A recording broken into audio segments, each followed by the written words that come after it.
গাইতে একটু আবার কি চলে আসতেন।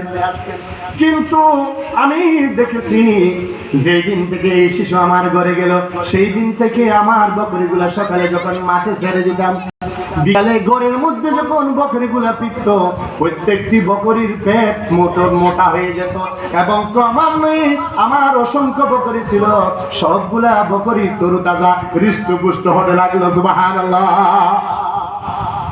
রাসূলের উসিলায়, কিসের উসিলায়? রাসূল গেছে, ওখানে বরকত হয়েছে। সুবহানাল্লাহ বলেন না? দেখছেন রাসূল করিম সাল্লাল্লাহু আলাইহি ওয়াসাল্লামের মিলাদ, রাসূলের জন্ম বৃত্তান্ত যদি বলতে যায়, যতই বলি ততই ভালো লাগে।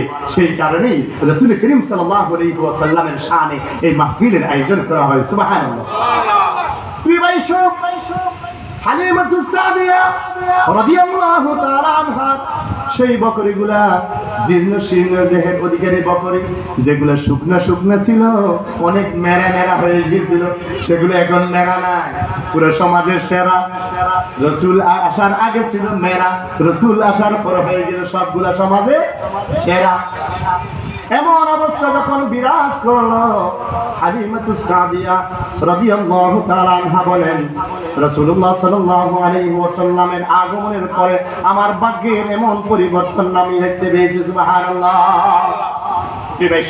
হালিমাতুস সাদিয়া রাদিয়াল্লাহু তাআলা আনহা বলেন, আমার এলাকার অনেক মহিলারা, অনেক মানুষরা তাদের রাখালগুলোকে বলতো, এই যে দেখো না হালিমাতুস সাদিয়ার বকরিগুলো কোন মাঠে ছেড়ে দেয়, দেখো না আমাদের বকরিগুলো কালকে থেকে সেই মাঠে চড়াইবে।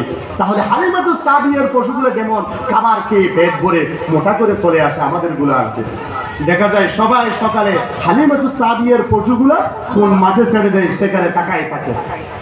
এক পর্যায়ে রাসূল করিম সাল্লাল্লাহু আলাইহি ওয়াসাল্লামের নারে তাকবীর, নারে তাকবীর, নারে রিসালাত, নারে রিসালাত, প্রধান অতিথির আগমন, প্রধান অতিথির আগমন, সমাজে উপস্থিতি।